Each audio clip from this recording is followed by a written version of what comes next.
In case you've missed our fascinating stories, we prepared this compilation for you. Don't forget to activate the notification button so that when sleep eludes you, you'll know exactly where to turn. And let's not forget the importance of sharing your favorite moments by leaving timestamps in the comments section, allowing others to uncover the hidden gems as well. Without further ado, let the journey commence. What did you get in massive trouble for as a child, only to commend yourself for as an adult? Story 1. I don't believe in spanking as a parent.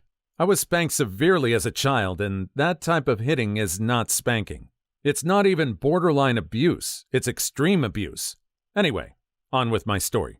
When I was a kid, my mom and now ex-stepdad were pretty severe alcoholics and would cram my stepbrothers, my younger brother, and I in the car and go to their favorite Mexican restaurant several times a week.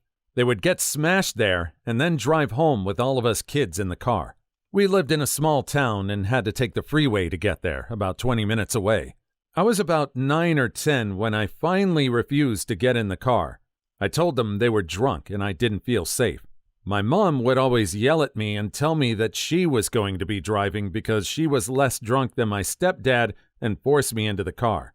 One day, we had spent the day at the beach, and as almost traditionally, we went to this restaurant. They had been drinking already at the beach, so they were already buzzed by the time we arrived. They were crazy drunk-faced, like way more than usual. I told them there was no way I was getting in the car. They started screaming at me to get in the car, and I wouldn't budge this time. I ran back into the restaurant crying, planning to ask to use their phone to call my grandma to come pick me up. One of the waitresses there recognized me and asked me what was wrong. Being very young, I bluntly told her that my parents were very drunk and I was scared to drive with them. She knew I had other siblings and called her manager. He called the police, and they came and almost gave them a DUI. They of course would have now, but in the 90s they weren't as strict, I think. They got taken home, and another cop car took us kids home. I was punished severely. I was grounded for 2 months and spanked pretty bad. Their alcoholism increased severely until I was 14, when my ex-stepdad blacked out and crashed his brand new motorcycle. They've been sober ever since, and I'm 21. I'm glad they're both sober now, but kinda ticks me off that it took losing a motorcycle to do it, and not almost unaliving their kids every week. Anyway, I felt bad for years for inadvertently calling the cops on my parents, but as an adult, they absolutely deserved more. In fact, I hate that I was even punished for that good deed. As a new mommy, I'm utterly appalled and hope my daughter is as awesome as I was. Too long didn't read? My parents were spit-faced drunk and tried to get my brothers and I to drive home with them, and I inadvertently called the cops on them and was punished severely for it. Now, I'm proud of what I did. There's some point where you start to realize that your parents aren't perfect. I think this person realized their parents weren't perfect at a much younger age. That self-preservation kicked in.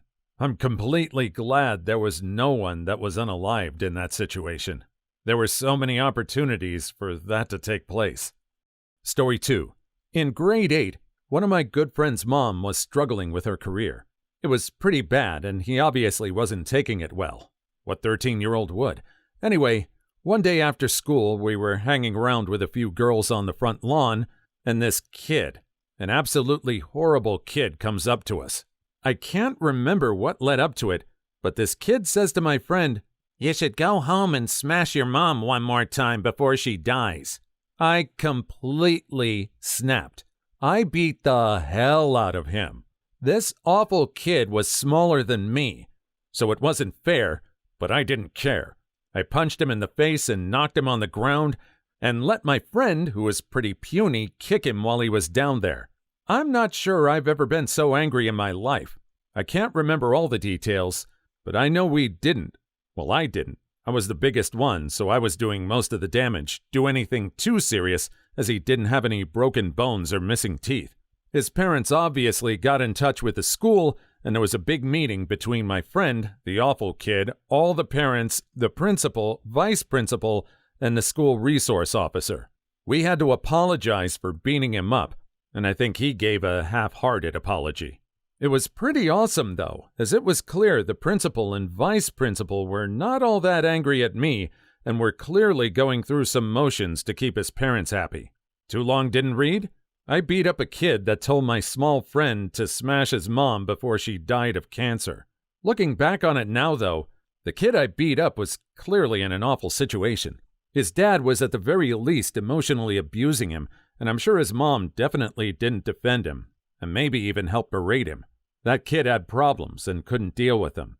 And while it feels nice to think about giving an awful person their comeuppance, and teaching them a lesson, he didn't learn anything from it. He continued to be a messed up kid and now has a kid of his own.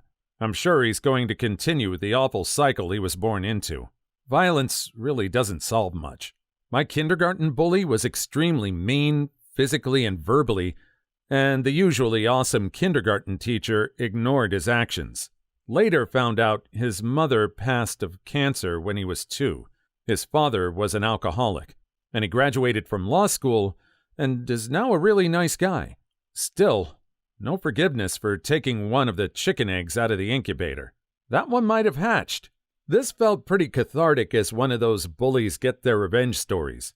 I wasn't expecting the deep little reflection on his actions after. Kind of a good thing they did, though. I hadn't really thought about it. Has anyone tried to approach this person during the rest of their life and maybe change the course of his actions? Maybe try treating him differently? It's kind of sad to think he's going to be cursed to be in this cycle for the rest of his life. Story 3. When I was 10 years old, I caught my cousin stealing my Action Replay for my GameCube. You see, I had owned 2 Action Replays because my first disc broke, so I had to buy another one.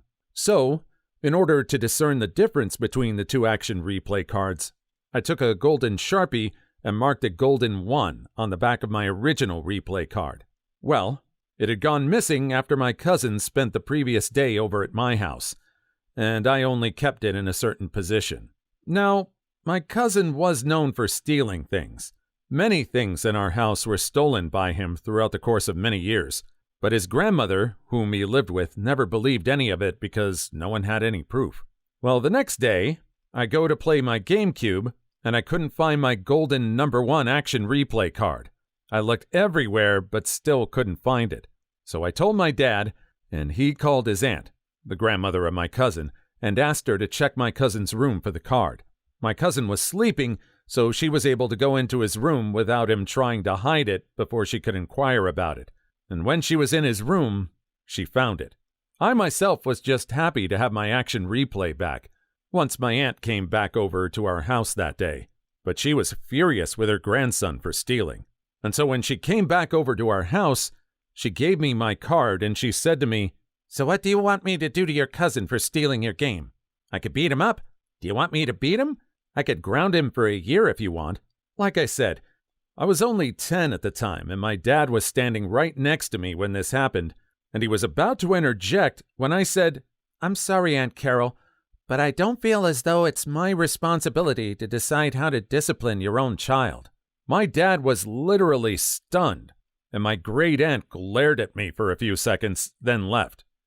Later, after she had gone home, my dad hugged me tightly and told me how proud he was of me for being so mature and responsible, and for not indulging my great aunt in her immaturity and inability to raise her own children.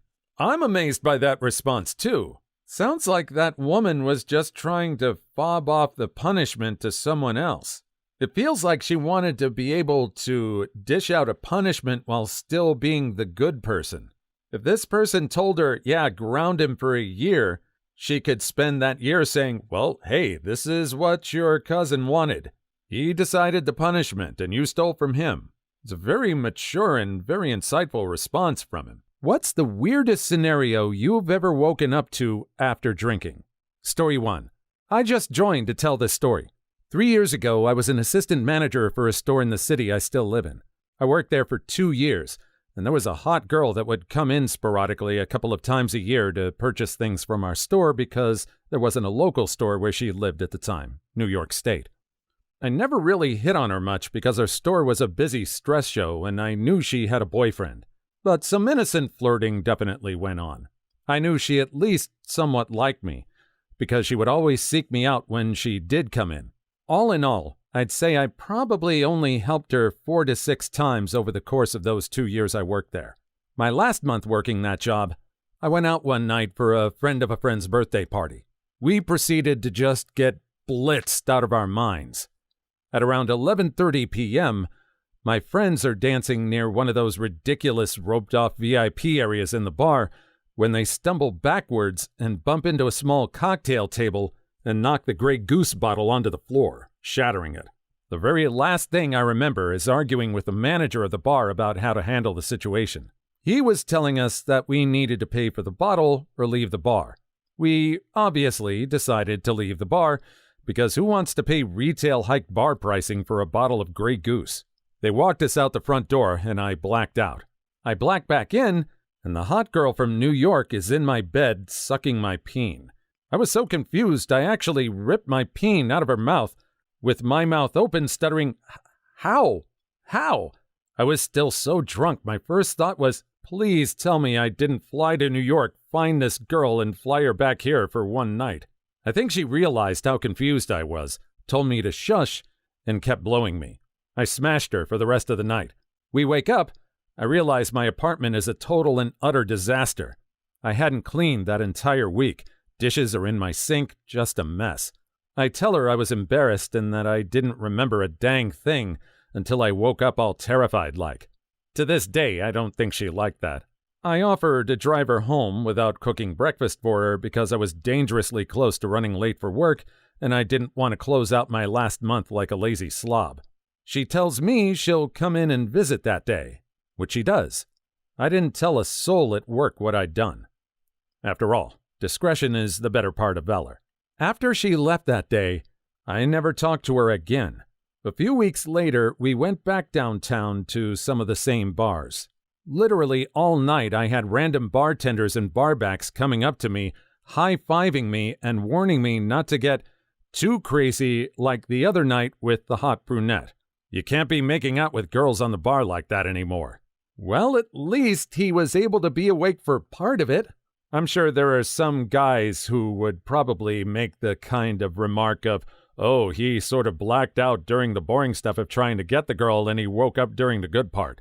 I don't know about that, but at least it ended up with the activity continuing. It would have been a shame if he had his reaction when he blacked in and the girl ended up stopping because she was freaked out. And now he has a reputation. Story 2. Woke up to a boom, boom, boom slamming on the door, laying in bed naked with my girlfriend at the time. Kinda had to think about what was going on and did a shout into the apartment to see if someone was going to answer the door. One of the other 3 roommates answered the door. It was the cops. Naturally. They come in, and the 4 of us guys meander out into the living room to see what the commotion is. One of the 2 cops tells us that someone called the cops on us. It's about 7 in the morning, and we're all asleep, so we're slightly confused, to say the least. As the cops poke around our apartment to see what's going on, they don't seem to find any source of the noise. There's one other guy passed out on our sofa, but he's hugging a trash can so tight he could not have called the cops. One of the officers radios back to their dispatch to see if they can call the phone number back. About a minute later, we hear a buzzing and ringing from inside our apartment. This seems highly coincidental, so we track down the phone, and sure enough, it's the emergency/dispatch number that had been called initially. We were as confused as the cops, and there wasn't much they could do. They went on their way, and we were left to figure out who called the cops. This is where things get interesting for us. The phone belonged to a friend of ours that was in town for the weekend. However, that friend was nowhere to be found. After we determined that our friend was no longer with us, we proceeded to call the police/drunk tank/hospital. Nobody had our little buddy in their possession. His wallet was at the apartment also, which led us to believe that he was in the drunk tank. Most of the day went by and we just played video games, waiting for our friend to surface. A cab pulls up sometime later, and he pops out, telling us that he had no idea what happened. Apparently, the kid called the cops because he was so drunk he thought he needed help, without making sense to the dispatch. They send someone over, but not before the kid walks out of our apartment and goes to who knows where, only to end up dazed and confused. Too long didn't read? Our friend called the cops on himself. Did he not recognize anyone around him? Where was this guy? And how big is this house that he felt that alone? Was anyone not keeping an eye on him? Story 3. Woke up at around 6 a.m. to my roommate knocking on my door. "Did you bring someone home with you last night?" he says. Don't think so," I say. "Okay. There's someone in our bathroom. I tried to go in, but she won't let me in," he says. He hands me a wooden dowel and says maybe I should try. I open the bathroom door, and that is where it started to get a little weird. There is a woman in our bathroom, naked, long string black hair, overweight, hunched over the toilet bowl, top of the tank off to the side, digging around in the tank, muttering to herself. The bathtub is overflowing onto the floor a bit. In the bathtub, there is a single pair of stockings. I just stare for a moment, jaw dropped, then say, "You can't be here." She turns around and yells, "Get the hell out of my bathroom!" and slams the door. So now I'm face to face with a door, jaw still dropped. I turn slowly to face my roommate. "Maybe we should call the police," I say. I call 911 and say, "Okay, there's a naked woman in my bathroom and she won't leave. Can you help?" 911 lady says, "Please don't prank 911, and hangs up. I called back, "Yeah, I'm not freaking around. Please help." Cops show up with a look of incredulity on his face. "Yes, there is a naked lady in our bathroom. No, we don't want her here. You will understand when you see her." Cops try to open the door. Door is slammed in his face. He looks at us. He now understands. He pushes the door open, and lady, still naked, dashes out into the middle of the living room. He starts to move after her. She runs around to the other side of the coffee table. He chases her. They go around the coffee table a few times before he finally catches her. She is now handcuffed in the middle of our living room, naked. The cop looks calmly in my direction, then back at her, then back at me and says, "Can I borrow a sheet?" He covers her up and takes her away. It's now around 6:45 a.m. I go back to bed, but I don't sleep. I just lay there with a what-the-hell cloud drizzling on me for the rest of the day. Nowhere in that story does it mention that he or his friend was drinking. It doesn't sound like either of them drank so much that they couldn't remember what was going on.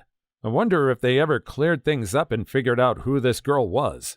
Did the girl offer any information?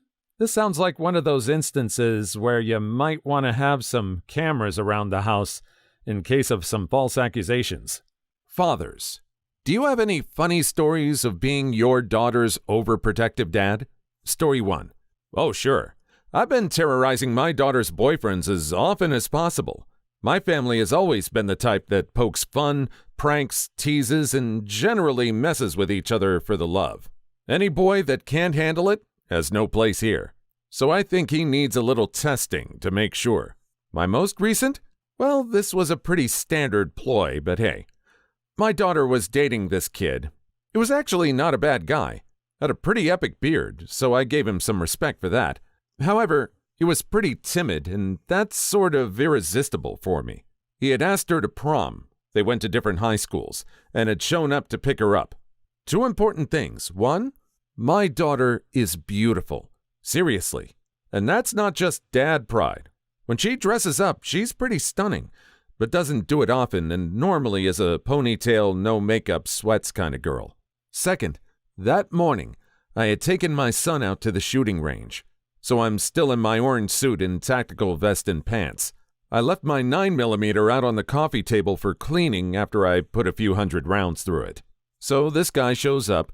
My girlfriend lets him in. While he's standing there waiting for my daughter to come downstairs, I say nothing and just look at him while I finish cleaning my gun. I finish up, put the barrel back in, and put the slide in place, but don't rack it back yet. Just at that moment, my daughter comes downstairs.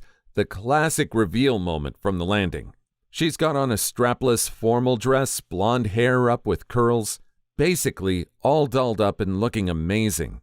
His jaw drops a bit. This is the first time he's seen her dressed to the nines. As he's staring at her coming down the stairs, I pull the slide and rack it a few times. Loudly. He actually jumped, looks at me, and turns a bit pale, which is amusing on a guy normally dark olive-skinned. My daughter actually stifles a laugh, then comes down to reassure the boy. We had some lovely pictures, one of me with my arm around his shoulder and my gun in the holster in front of my pants. Amusingly, he's a Sikh, so I actually challenged him to a sword fight, Punjabi style. Unfortunately, my daughter dumped him before we got the chance. So this guy wants photographic evidence of being armed? I'm pretty sure that photo got pulled out on every subsequent date. Any new guys got to see how serious he was. I mean, come on, prom? That's a photo opportunity you can't pass up if you want to intimidate any future suitors. Story 2. My daughter isn't quite old enough yet, turns 1 in 3 days, for me to be the overprotective dad, but I have a story about my stepdad and my sister that I love to tell. The day after my wedding, I went down to the hotel's dining area for some breakfast, only to be greeted by my frantic mother. "Oh my God, I'm so sorry. I'm so embarrassed and I'm so sorry. I hope we didn't ruin your wedding." I had no idea what she was talking about, so I had her explain. Apparently, my sister's jerkwad boyfriend, who we'll call Joe, had a little too much to drink at the reception and got verbally abusive toward her back in their hotel room. My sister, upset, called down to my parents' room and asked for my stepdad to come down and try to help calm Joe down.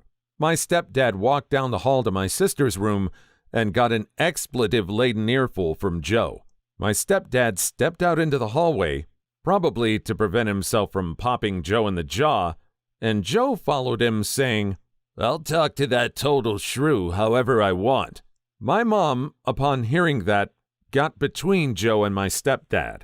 Joe then proceeded to get in my mom's face and push her on the shoulder with his fingers. That didn't sit well with my stepdad, who, in addition to being built like a brick house, is a Marine and a trained fighter. In front of everyone who had a room on that floor, which included all of my wife's family, my stepdad grabbed Joe, put him in a submission hold of some sort, carried him to the elevator, rode down 3 floors, and literally threw him out the hotel's front door into the cold January Wisconsin weather and told him not to come back upstairs until he sobered up and apologized to my sister.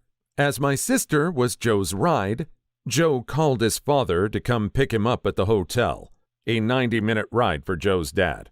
As far as I know, he never did apologize to my sister, and it still took my sister 2 more months to break up with that idiot. Your stepdad has the restraint of a monk.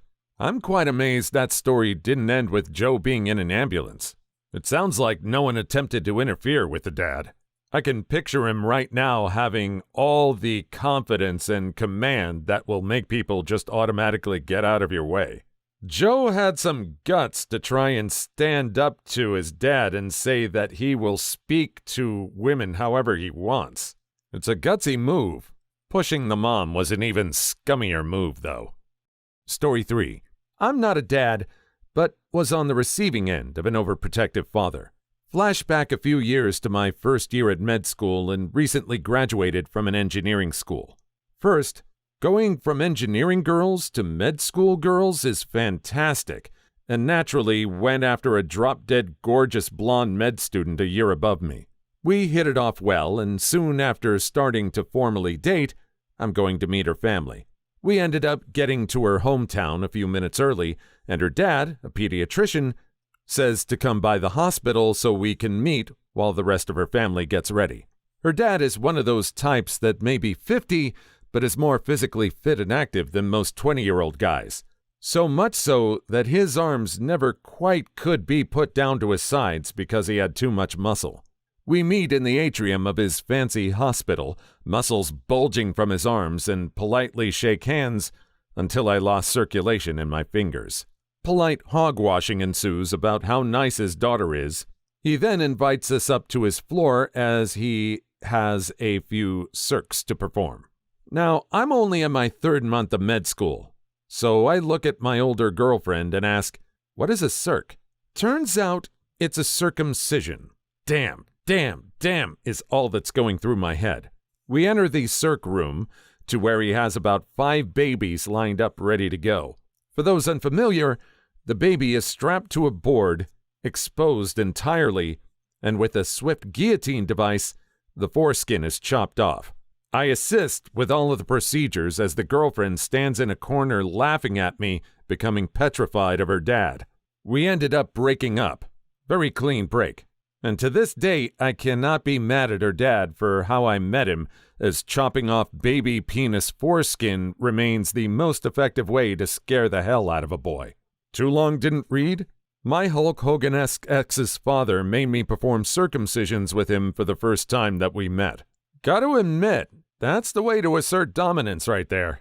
I guess it was a good thing that the break was clean. Can a guy be circumcised twice? If this dude ever mistreated this girl in any way, I think that dad would have helped him to find out. So, people who were caught in a love triangle. How did the scenario play out? Story 1. I worked as a counselor at a summer camp during college for a few years. The camp was located in a bit of an isolated place in the woods, so we used to have this term called camp goggles. Similar to beer goggles, it's when the people of the opposite gender start to look better and better as the summer goes on due to the lack of major contact with the outside world. So people start crushing and dating just to break up as soon as the summer is over. Second year I worked there, I hit it off with a girl. Cute, but very take charge type. Our limited weekends off were planned ahead of time by her, etc. I didn't mind it too much. But about halfway through the summer, her and her friends decided to pull a prank of idiotic proportions. It was a weekend off, so many of us would go to the local Walmart, biggest thing in town, to stock up on things we needed. I'm just pulling back into the camp when I get a phone call. It's this girl crying. Someone had stolen her keys and ran off with her car. She and her friends were stranded. Being a natural worrier, I made a quick U-turn and started booking it to where she said she was. Scenarios running through my mind. Is she okay? Is she hurt? There's a long dirt road to get into the camp, and there's dust shooting behind my car as I'm gunning it. Somehow, I see a car parked behind a tree on a side trail of this dirt road that looks a lot like this girl's car. I slowed down a bit to find her and her friends laughing at the sight of me flying down the dirt road to find a spot where I can turn around as I'm quietly fuming.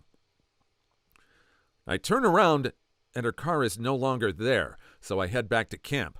I find her telling the other counselors this hilarious prank she pulled on me. Like a mental death note, I wrote her name in it, and in my perspective, she did not exist. I didn't know if it was petty revenge or if I truly erased her, but there was another girl who grew on me quickly. For story's sake, prank girl we'll call V. New girl we'll call J. J and I started hanging out a lot. V, on the other hand, was confused why I would no longer speak to her. This continued for the rest of the summer. Things with J were going very well, and V kept trying to rekindle what we had. The last day of the summer, we have a large banquet in celebration of successfully finishing. I obviously asked J to be my date, and as luck would have it, V ended up going stag, seated across from us. This made for an incredibly uncomfortable dinner. The banquet came to an end, J and I making out by our cars before we go home, and V ends up walking by us. I can hear her whisper, "Butthole," with a tear in her eye. I say my goodbye to J as we live states away, and I never ended up speaking to either of them ever again. Is this really a love triangle? It already sounded like he was finished with V before he went with J. I don't think there's any really big connection there. I don't know if he told him we were over, but if they were over, there's no triangle here. This is like a straight line. Story 2. Not technically a triangle, but I lived with a friend who was a girl who had this friend that used to come over often. She was one of those people I just hit it off with immediately. I, of course, thought it was love because I was young and stupid. I was the shy type that didn't outright say, "Hey babe, you and me, upstairs, all night long." In fact, it was quite the opposite. We had the walks alone, the all-dayer in bed, just talking and eating stuff, no steam time. and the innuendo games we played at every opportunity. I thought things were about to blossom. Cue to New Year's Eve. I was out with friends, not the girl, and one of my male friends, who was more a friend of a friend, I didn't really know that well yet, was acting really weird all night. Kept checking his phone and saying bizarre things like, "Might have to go soon," at 10 p.m. when we're out for New Year's. He suddenly gets up and says, "I've got to go," and off he went. I thought nothing of it and carried on my evening. A few days later, the girl was round my place as usual, and we were just getting ready to go to the pub when she stops me and says, "I need to tell you something." I sat back down, thinking this was finally the moment where one of us makes a move. Yay! Instead, she tells me she is in love with Mr. Male Friend, and that they had been involved for a while. Bit of a shock, to say the least. I hadn't really seen them together. Different circle of friends to each other. We walked to the pub with minds swimming. We got into the pub, and it was very busy. So I said I'd find a table and just walked home, locked myself in my room, and turned my phone off while trying to process it all. The very next day, I was due to go to the pictures with Mr. Male Friend. This was our first outing as just the two of us, as we wanted to become better friends. He didn't know she had told me yet, but he knew very well I liked her a lot. On the 20-minute car journey to the film, we almost get there before he starts BSing me on why he left New Year's Eve night. And I couldn't hold it in any longer. I very calmly said, "I know you went to smash, let's call her Daisy." The rest of the car journey was rather quiet. He mumbled a sorry, and I just shrugged. We watched the film, Jack Sparrow 4, without exchanging a word, but on the car journey, I decided, yes, he was a dong. But was it worth falling out over a girl that wasn't interested in me that way? He asked me if I was going to hit him, and I said, "No, I'm going to suggest we go on holiday and put this behind us." We booked a holiday to India that night and became really close friends because of that holiday. Ironically, she ended up falling madly for him and wasn't too interested in something serious. It was hard when he spoke to me about it. Unfortunately, me and her drifted away and didn't really hang out anymore. Oh, this one is just a sad sack story of him being on, like, the lowest point of the triangle. It's just cast aside, but for some reason, he took it very well. I mean, I don't know if I'd book a holiday with someone who had seen my girl behind my back initially. I'm glad it worked out for them. Story 3. This is a story of a love square versus triangle, but pretty crazy. I had a living together girlfriend for maybe 6 months, together maybe 1 year. She cheated pretty bad. I didn't know the depths of it, but at least 2. She was really good about keeping me in the dark and would tell me how much she loves me every 30 seconds, which made me believe that she was loyal. She didn't discuss other men, not as friends or anything. All silence. I'm not the jealous type at all, so I normally just trust and assume it's all good until it isn't. Nobody got caught. She just secretly planned to move in with one of the guys and surprise moved out one day. Not such a great feeling coming into an empty home. Took years to even learn what transpired. She had a tough childhood and always told people the gruesome story of her mom passing from domestic abuse, with specifically her mom's eye dangling from the socket. Fast forward 1.5 years, and I'm living with a new girlfriend, and I share the eye dangling story, and a light bulb goes off in her head. We piece together what happened. When I was living with cheating girlfriend, we had some drama. She had broken up with me, got with a guy, then came back to me, in addition to other trust-eroding issues. So I was basically not interested in smashing her to lack of trust.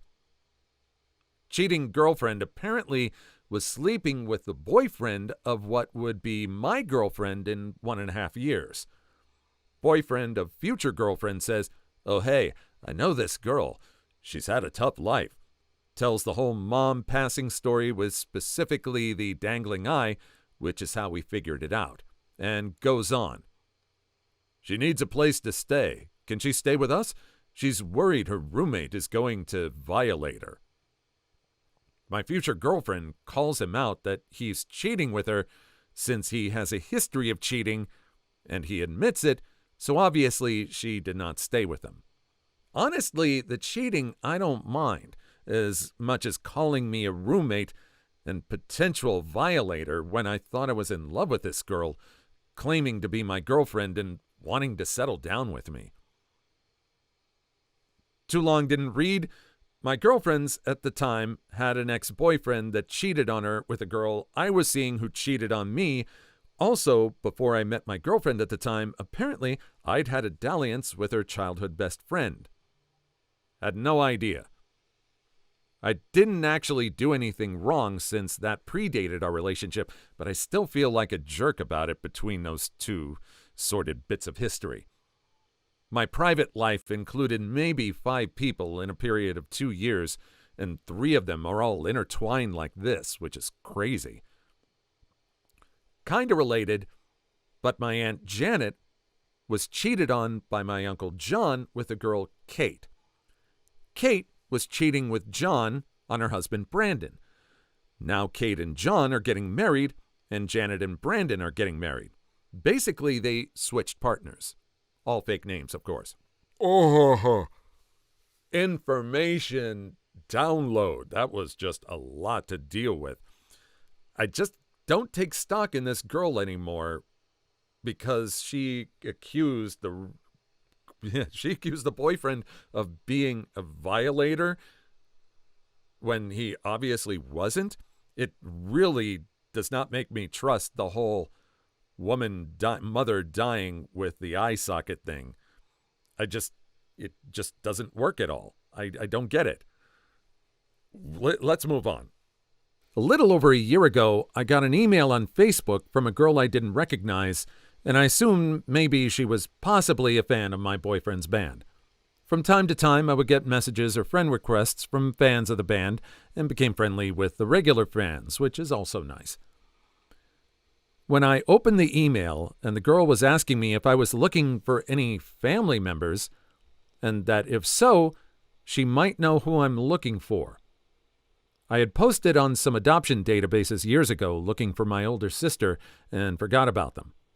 Turns out this girl was also on that database, and when she entered her info to find her birth parents, was matched instantly to me. She winds up finding me. They gave her my name and contact, and she looked me up on Facebook to see if she could find me that way. When she did this, she winds up finding out that I know a lot of people that she knows. 2, in particular, that she's known for over 10 years. My boyfriend's singer, and his girlfriend, and his guitar player. Adding to that list is an array of people we know from local bands and bars and have been in the same places at the same time and never knew. So all this time I was looking for her, and she's been connected somehow. The small world doesn't quite end there, though.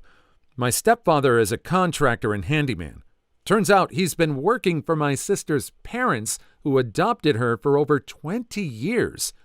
They're pretty friendly, and they lived about a half hour away from us my whole life, and he never would know to make the connection to her, of course. Music seems to be a great way to bring people together, although it's good that they have the same taste in music.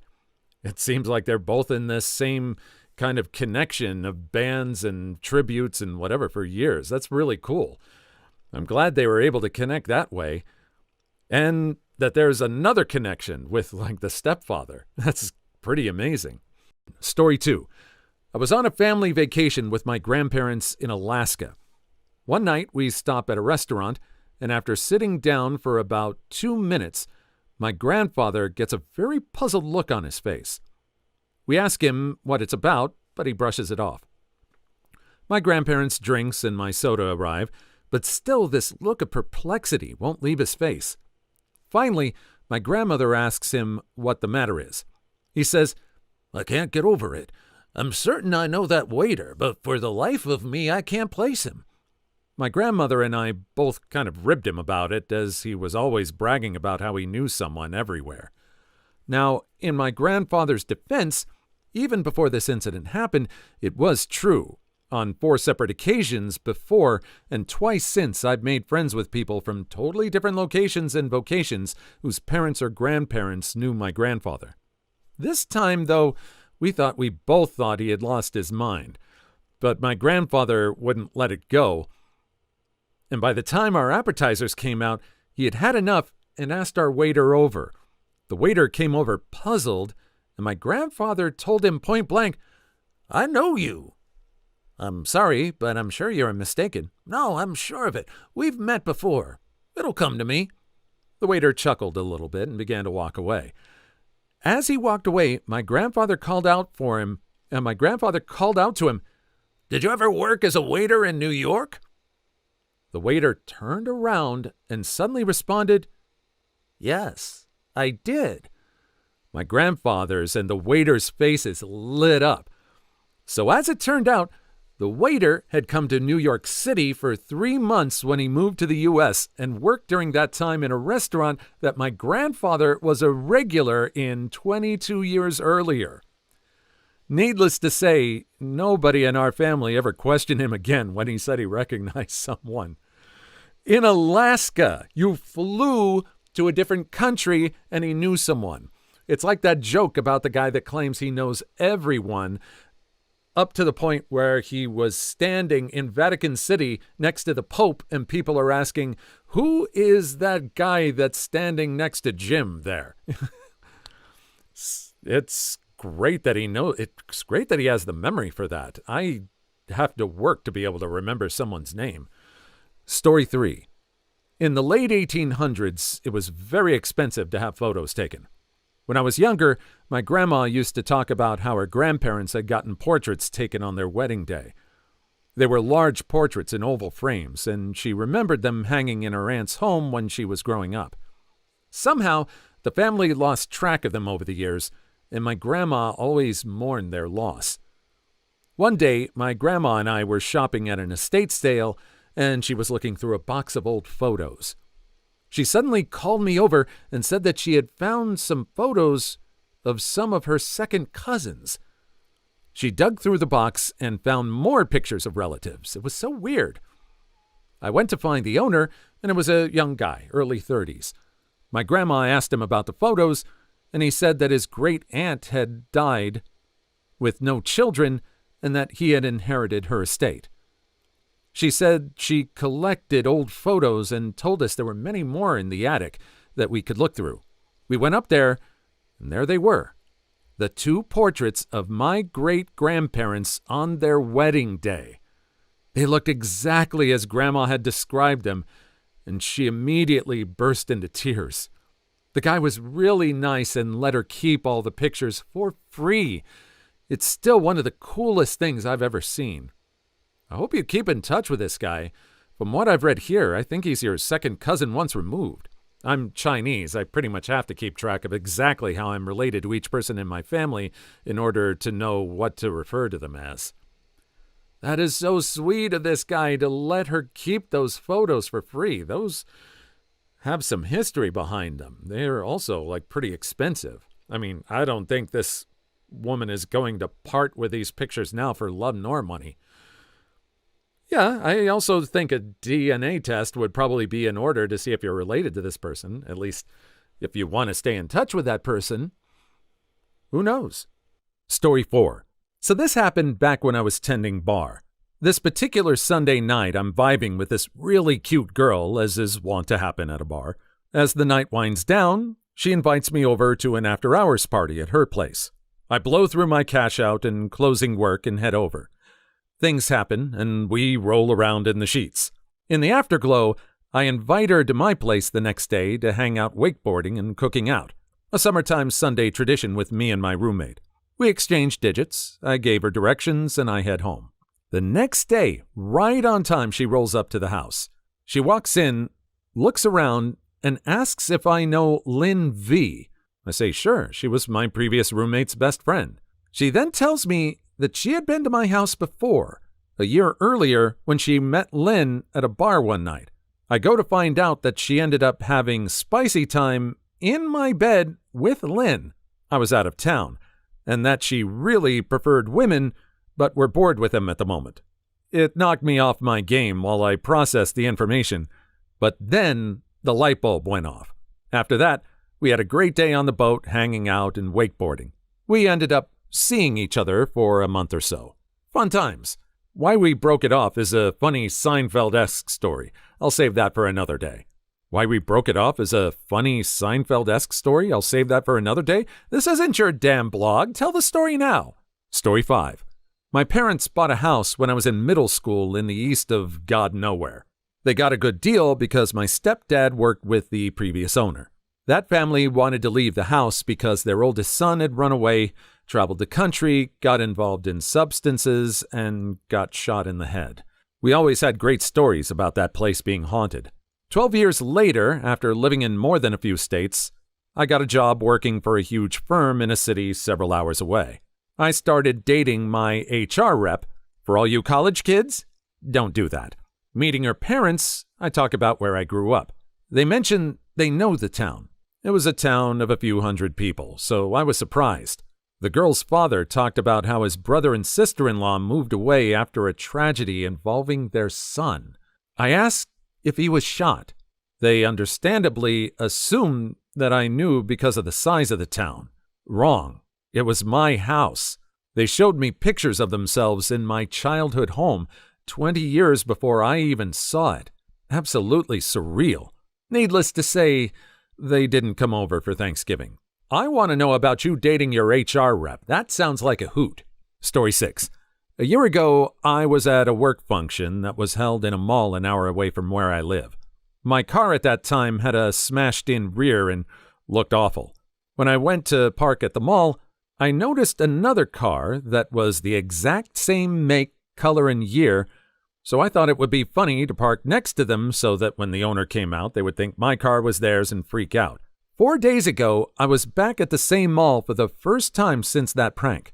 I had gotten my car fixed, so it looked as good as new.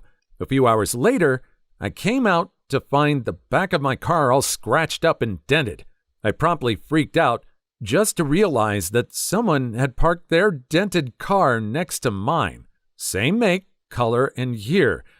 It was amazing, and no one believes me. There's only one answer here. A rift in space-time caused you to park your own car dented next to itself repaired. Basically, you only just missed seeing yourself from the future. What's the worst HR is not your friend story you've witnessed or experienced? Story 1. I worked in a bakery at a Fred Meyer's for about 6 months when I was freshly 19. There was this 45-year-old guy in meat/seafood who was super creepy, and all of the women in my department, and even one woman who was previously in my department but was moved to another to get away from him, warned me about this man from day one. Somehow, anytime I was on my break, he would be on his break too, and he'd follow me into the break room and try to flirt with me the entire time. Not only did he follow me on my breaks and lunches, but if I had to walk to another part of the store to get anything, he would run to catch up to me and walk with me. He followed me to my car a few times after I got off shift, and the scariest time was when I was closing by myself, and he came into the back of the bakery and kept following me around the long table, trying to grab me while telling me how much he liked me and how badly he wanted to be with me. I told him no and to leave me alone constantly, while managers just shrugged and said, "That's just how he is." My boyfriend threatened him when he got off work one time. Heck, even my father came in and threatened him because no one was doing anything. The final straw for me was one night when I was closing alone again. He came into the back area and followed me into the freezer and tried to kiss me, and he grabbed my butt. I pushed him and freaking ran to the closing manager, who also functioned as HR. He said he'd watch the store footage and talk to me the next day. Next day comes, and he pulls me into his office and says that he saw the video and saw this man stalking me inside and outside of work, and that he talked to him about his behavior, to which the man responded that it was just a misunderstanding. I replied that this had been going on for months and I wasn't going to take it anymore, and he had the freaking nerve to tell me that he just does this to all the new girls. As soon as another girl gets hired, he'll leave me alone. I told him he was a mongrel and quit on the spot. Turns out the creep was the brother of the store's owner, who had been into jail in the past for assault and intimate violation, but was now cleaning his life up. Too long didn't read. 45-year-old man stalked 19-year-old me for 6 months trying to be with me. Told managers on many occasions they didn't listen. Guy finally assaults me. Manager talks with him. He says it's a misunderstanding. Manager says he just does this to all the new girls, and when a new girl gets hired, he'll chase her and not me.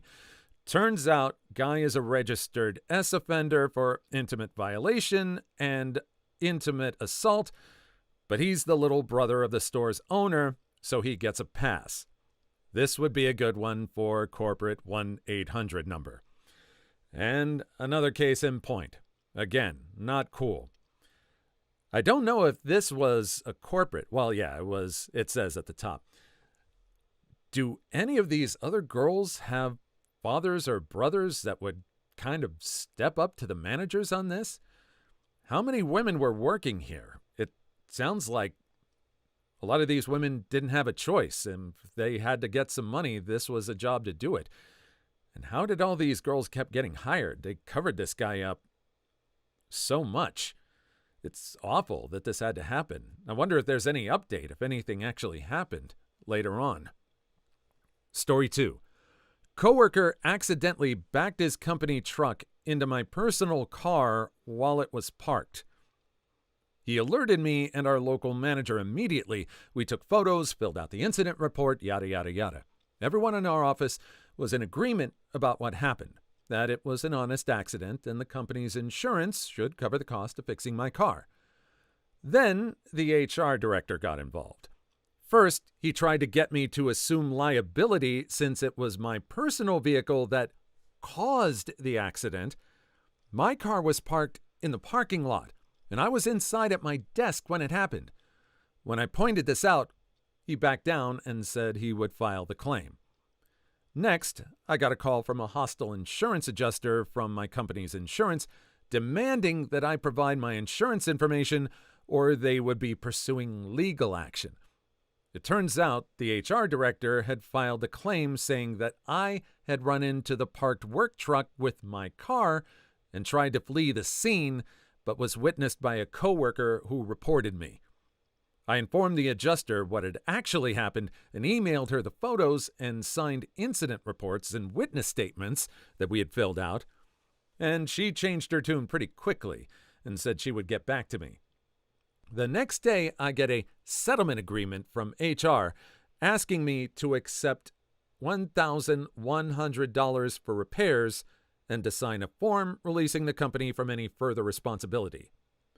I had only just dropped my car off at the body shop and hadn't even gotten the estimate back yet.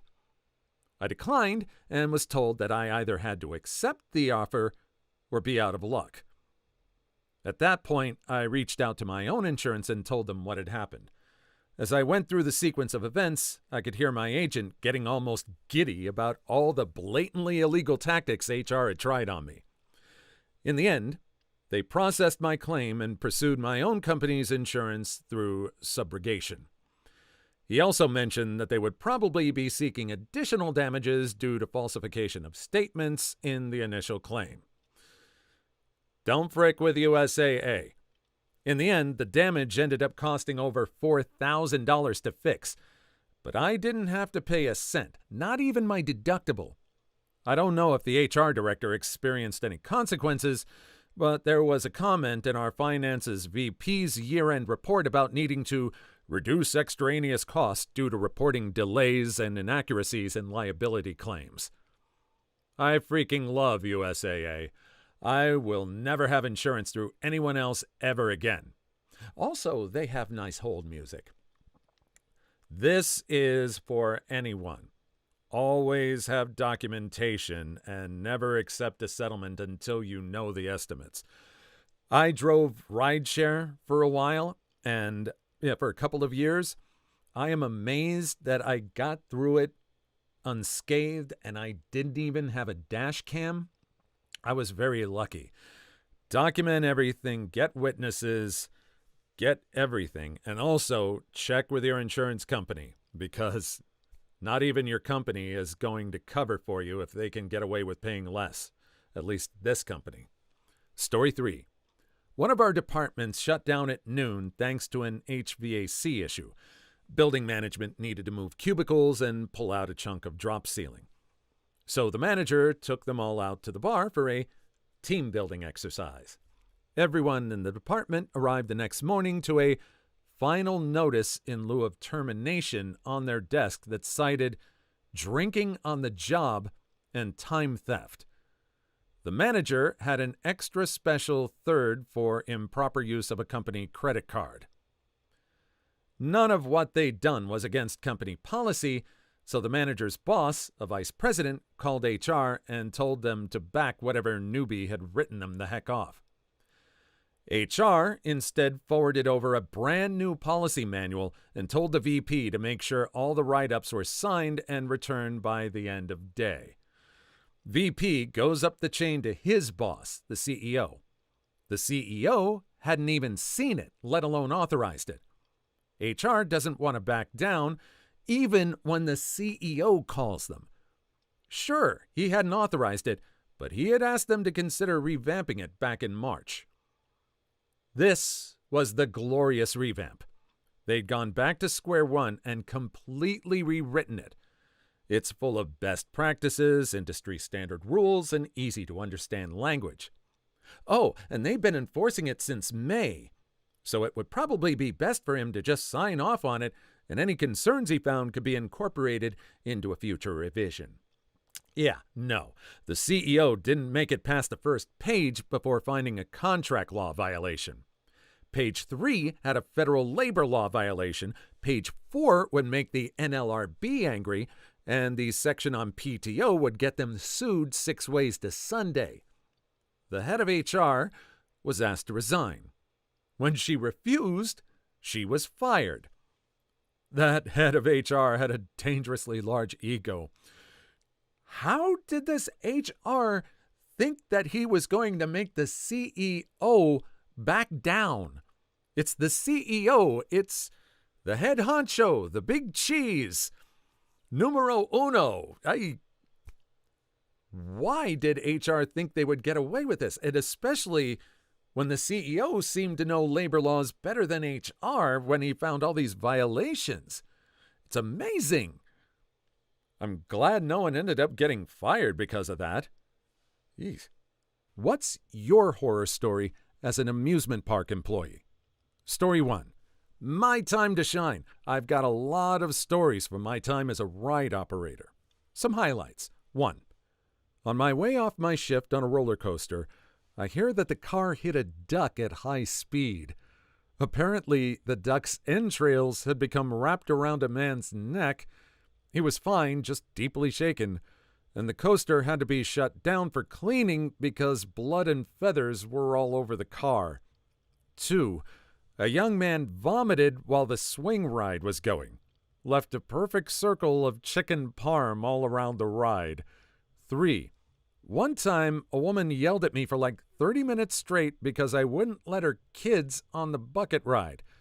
Nobody was allowed on any non-water ride if they weren't wearing a shirt and pants.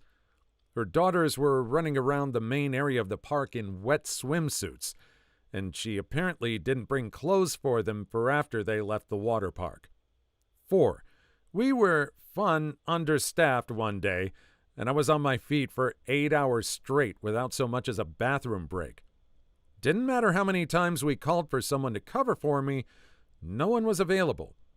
My supervisor tried to apologize to me on my way out, and I just snapped at him. My feet and arms hurt. It was a physically demanding ride, and I hadn't gotten to eat. I've many times considered calling OSHA about it, even years later.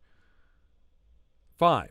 Oh, and that same supervisor told all the ride operators that using the bathroom was a theft of time during a morning meeting. 6. A kid jumped off the swing ride as it was starting up. It was difficult to emergency stop because the operator had to literally step on a brake pedal. No one was hurt, but we were all peeved. 7. Let's end with a good one. I hated working coasters and the swing and bucket rides, but kiddie rides were always the best. There was a little girl who came through the line for the little swing over and over again. It was a slow day for those rides, and she was my only customer for like an hour or two. She only had one hand and had trouble getting onto the ride, so I lifted her up every time and helped her strap in. I've been told before that I wasn't supposed to do that, not allowed to touch the kids, but her mom was watching the whole time with a smile on her face, and it wasn't like I could just let the kid flounder on her own. My arms were so sore, but I could have helped that kid onto that ride as many times as she wanted. She left the little swings with the biggest smile when it was time for her to go. Oh, but don't worry. An hour later, she came back with her new friend. That's so cool. Those previous stories would have fit at a Halloween Scream Park. I mean, you got your blood and guts, quite literally. I'm glad he ended up on a very friendly note with that. It's great that that little kid really enjoyed that so much. So let's see what else we got going on here. Story 2. My horror story is one of my worst nightmares. I was working at a theme park geared towards kids, which I'll remain nameless as this happened in 2021. I was assigned to a play area in a new section of the park, and basically, I was just doing traffic control and trying to keep the play area from getting overloaded with kids. Not easy to do, and the parents could sometimes create more chaos, so anyway, about halfway, I think, memory on this is a little hazy, through my shift, as I had been there since just before opening, I hear a loud thunk. First thought through my head was, oh great, kid slipped and fell on something. A kid was coming down the stairs of the play area, and he's barely making any sound. Then he gets to the bottom of the stairs, and I take one look at his face, and I immediately know this is going to be worse than I expected. When he gets to the bottom of the stairs, spiral stairs too, the blood starts pouring from a nasty laceration just under his right eye.